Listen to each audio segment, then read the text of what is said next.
Most billionaires die with their wealth. Andrew Carnegie viewed that as a spiritual failure. He was born in a one-room cottage in Dunfermline, Scotland. His father was a hand-loom weaver who lost everything when steam-powered mills made his skill obsolete overnight. At 13 years old, Andrew Carnegie arrived in America with nothing. No money, no formal education, no connections. Just a mother who refused to let poverty be the final word, and a mind that refused to stop learning. His first job paid $1.20 a week, 12 hours a day, 6 days a week, in a cotton mill. He was a bobbin boy, and today, more than a century after his death, his name is on 2,811 libraries across the world, a globally recognized university, concert halls, peace institutions, and philanthropic foundations that are still actively shaping human life. How does a bobbin boy become the world's richest man? And why does the world's richest man then spend the rest of his life giving every penny away? That is the question we are answering today through the MKP lens, the multiplier, the king, and the priest. Welcome to the MKP Case Study series. Today we are not celebrating Andrew Carnegie. We are excavating the ancient principles that governed his life, whether he knew their name or not. Because these principles are not religious preferences, they are the architecture of creation itself, and they produce a harvest in any life that enacts them, regardless of background, belief, or denomination. Let us begin. Andrew Carnegie was born on November 25, 1835, in Dunfermline, Scotland. The family home was a single room. It served as the living room, the dining room, and the bedroom. His father, William, was a skilled hand-loom weaver, respected in his community. But in the 1840s, steam-powered looms arrived and made William's skill worthless almost overnight. The family income collapsed. Hunger followed. Carnegie's mother, Margaret, was the one who refused to accept the story. Poverty was trying to write for her family. She had heard reports from relatives already living in America. She made a decision. The family auctioned everything they owned, borrowed 20 pounds they did not have, and boarded a ship to cross the Atlantic. It was a 50-day journey, cramped quarters, miserable food, no privacy. Andrew Carnegie was 13 years old when he arrived in Pittsburgh, Pennsylvania. He went straight to work, a bobbin boy in a cotton mill, $1.20 for 70 hours of labor each week. He would later write, "In the work itself I took no pleasure, but the cloud had a silver lining. I was doing something for my family. I was now a breadwinner." He was 13. But here is what made Carnegie different from every other child laboring in those mills. He was paying attention. He was learning. He was absorbing everything around him with an intensity that the difficulty of his circumstances could not extinguish. A local man named Colonel James Anderson opened his private library to the working boys of the community every Saturday. Carnegie walked there every week. He read voraciously. He educated himself through borrowed books. In the hours left over after 12-hour shifts, he would later say, "To him I owe a taste for literature which I would not exchange for all the millions that were ever amassed by man." That library changed his life, and it was a debt he would spend the rest of his life repaying at a scale Colonel Anderson could never have imagined. From the cotton mill, Carnegie moved to a telegraph office as a messenger boy. He taught himself Morse code. He was promoted to operator. He came to the attention of Thomas Scott, the superintendent of the Pennsylvania Railroad's Pittsburgh division.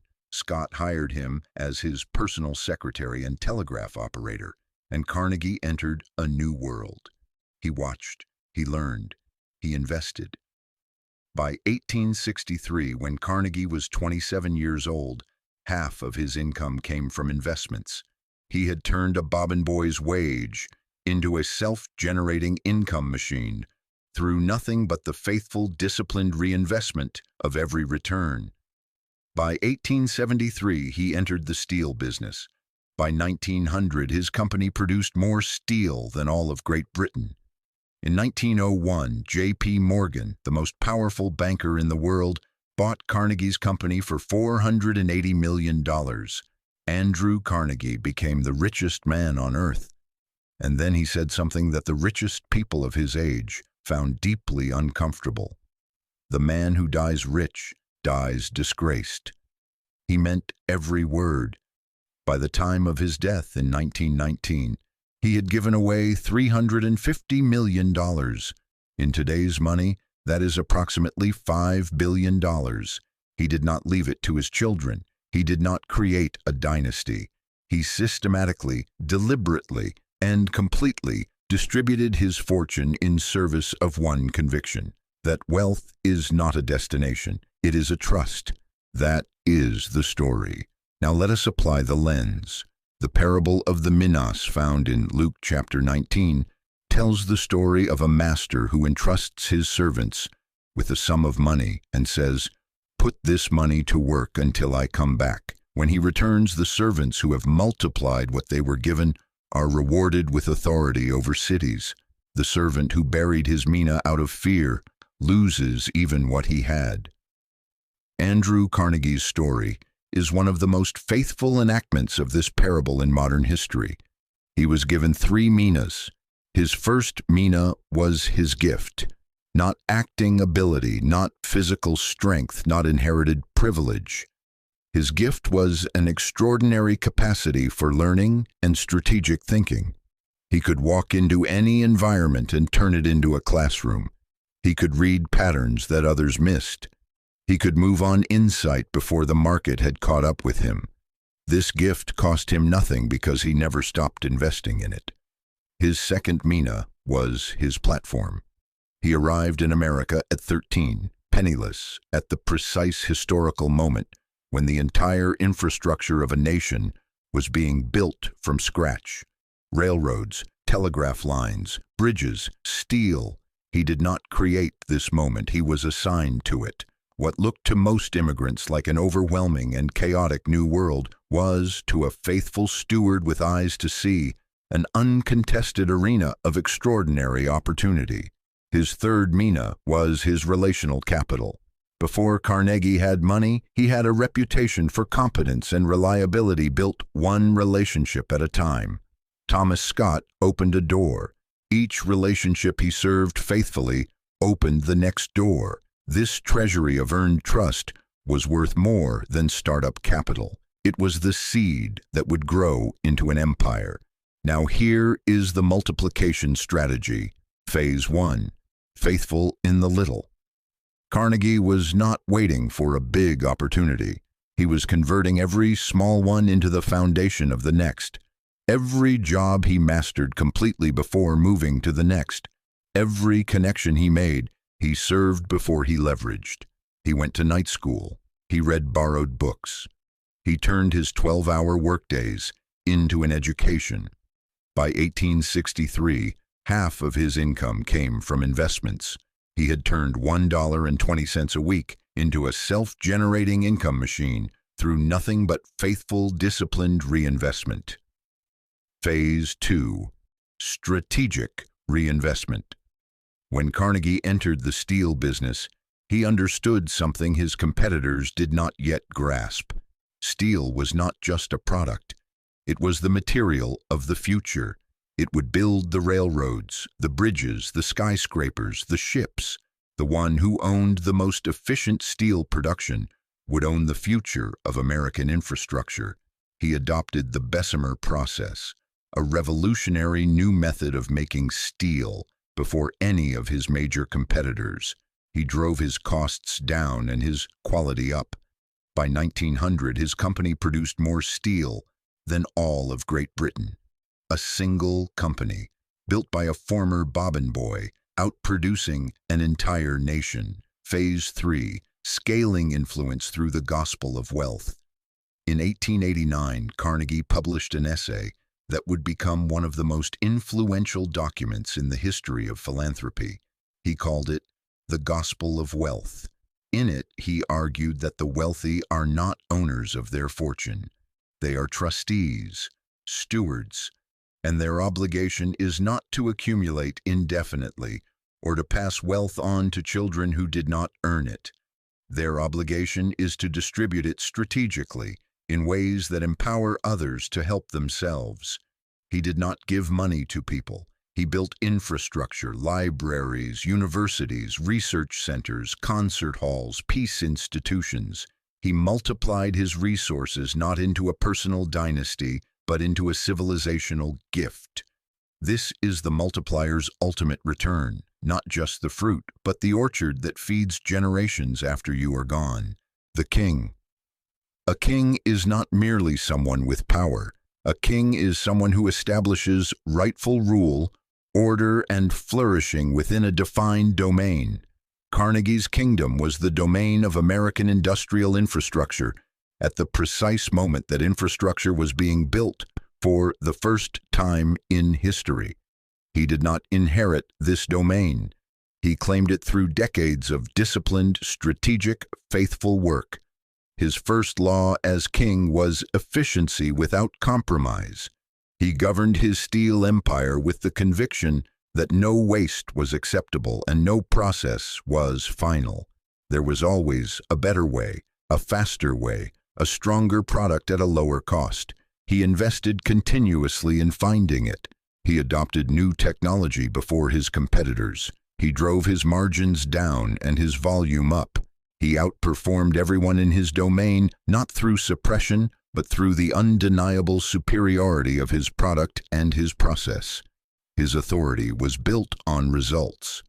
When J.P. Morgan wanted to form the largest corporation in American history, there was only one man he needed to buy out: Carnegie, because Carnegie had governed his domain so completely that the market could not function without him. But Carnegie's kingly legacy carries an irreducible tension, and this case study would not be honest if it did not name it. In 1892, his workers at the Homestead steel plant went on strike. They were afraid of losing their jobs to new machinery. Carnegie, who had publicly championed workers' rights and written eloquently about the dignity of labor, responded by hiring 300 private security agents to break the strike. 7 workers were killed. Hundreds were injured. Carnegie had once said, "No steel mill was worth a single drop of blood." The Homestead strike made a mockery of those words. This is the king's most instructive challenge. Carnegie governed his product with extraordinary excellence. He governed his people in a way that contradicted his own stated values. Both are true, and both are part of the lesson. A king who excels in process but fails in people has not fully enacted the principle. The scripture in Mark chapter 10 is clear: "Whoever wants to become great among you must be your servant." Carnegie's philanthropic legacy was an attempt to correct the contradiction of his kingly governance. Whether it succeeded is a question each of us must answer for ourselves. What it teaches us is this: in your domain, you cannot separate the excellence of your product from the integrity of your treatment of the people who build it with you. Both are your responsibility. Both are your legacy. The priest stands in the gap. Their function is to bridge the distance between the harsh reality of human experience and the transformative potential of grace, truth, and healing. Andrew Carnegie's most enduring role was this priestly one, and it was deeply personal.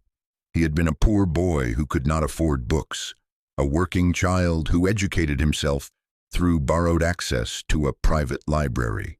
He knew from the inside exactly what the absence of knowledge costs a life, and he spent his fortune building the infrastructure that would ensure no one else would have to live without access to what Colonel Anderson had freely given him.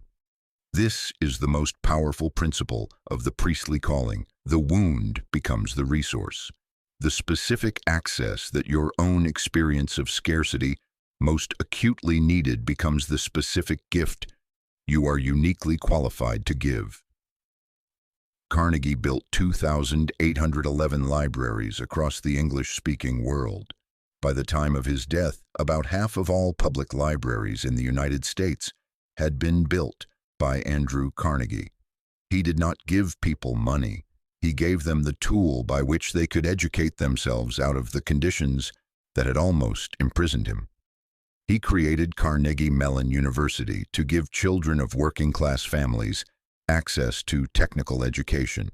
He established the Teachers Insurance and Annuity Association, a pension system that still protects educators today. He funded Carnegie Hall in New York, giving communities access to the arts. He endowed the Peace Palace in The Hague, working for an end to the wars that consumed the lives of the poor at a disproportionate rate.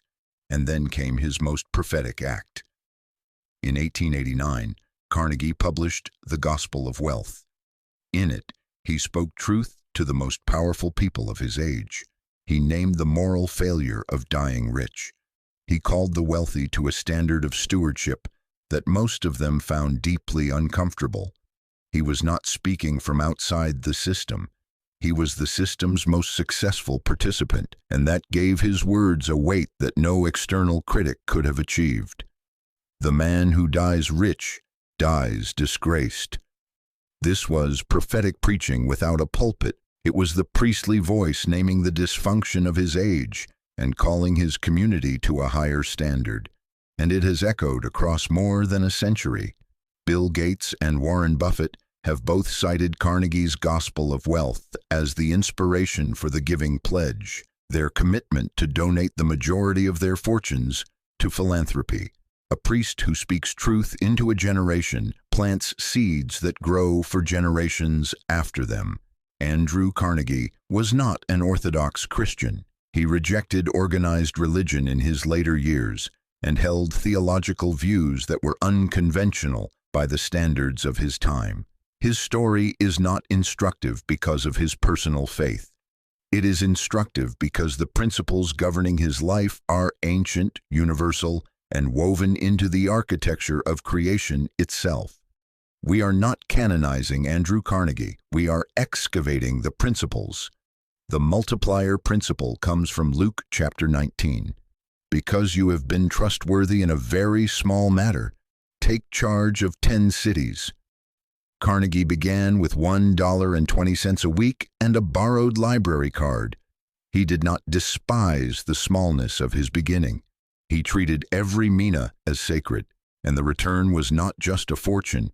It was the physical infrastructure of a nation and a philanthropic legacy that still operates more than a century after his death. The king principle comes from Ecclesiastes chapter 10, verse 10. If the axe is dull and its edge unsharpened, more strength is needed, but skill will bring success. Carnegie never stopped sharpening the axe. He always invested in the better process, the more efficient method, the superior technology. Skill, not brute force, was the principle of his reign, and his story also carries the warning of Proverbs chapter 8. Kingship is a moral trust, not just a strategic achievement. Where his governance of people fell short of his governance of process, his legacy bears that mark. The priest principle comes from Luke chapter 12, verse 48. From everyone who has been given much, much will be demanded, and from the one who has been entrusted with much, much more will be asked. Carnegie's Gospel of Wealth is this verse written as a business philosophy, and Proverbs chapter 11, verses 24 and 25 adds, "One person gives freely, yet gains even more. A generous person will prosper. Whoever refreshes others will be refreshed." Carnegie's legacy, over a century after his death, is more alive and more impactful than the legacies of contemporaries who died with their wealth intact. The principle proved itself. Your MKP challenge. Andrew Carnegie multiplied a bobbin boy's wage into the world's greatest industrial fortune through disciplined, faithful, strategic investment across 5 decades. He ruled the domain of American industry with a standard of efficiency and vision that permanently transformed a nation's infrastructure, and he spent the second half of his life standing in the gap between human potential and the ignorance that poverty imposes, building libraries, universities, and institutions that have outlasted him by more than a century. We are not canonizing Andrew Carnegie. His labor practices were a genuine and instructive contradiction of his stated values. We are excavating the principles, and those principles are available to every one of us. Here is your application. If you are a multiplier, here is the question. Carnegie converted every small assignment into the foundation of the next one. What is the mina you are currently treating as too small to invest seriously? What would it look like to give your current Bobbin Boy season the same disciplined attention Carnegie gave his, knowing it is the qualifying examination for everything that follows? If you are a king, here is the question. Carnegie's kingly contradiction is his most instructive lesson. Where in your domain are you governing the product with excellence, but failing to govern the people with the same standard? What would it cost you to close that gap this month? If you are a priest, here is the question. Carnegie's library was his most personal philanthropic act because it addressed the exact wound his own poverty had inflicted. What is the specific access, resource, or infrastructure that your own experience of scarcity uniquely qualifies you to provide for others? What is your library? And if you are a business owner or entrepreneur, here is the deepest question of all. Carnegie articulated his gospel of wealth at 53. He had a philosophy of distribution before he had finished accumulating. What is your philosophy of distribution? Have you decided what faithful stewardship of your resources will look like before the resources arrive? Or are you waiting until the decision becomes urgent? This week, pick one of those roles, multiplier, king, or priest, and act on it deliberately. Let Carnegie's gospel of wealth challenge you to answer this question before you need to. What is wealth actually for? The ancient principles have always had an answer. The question is whether you will enact it.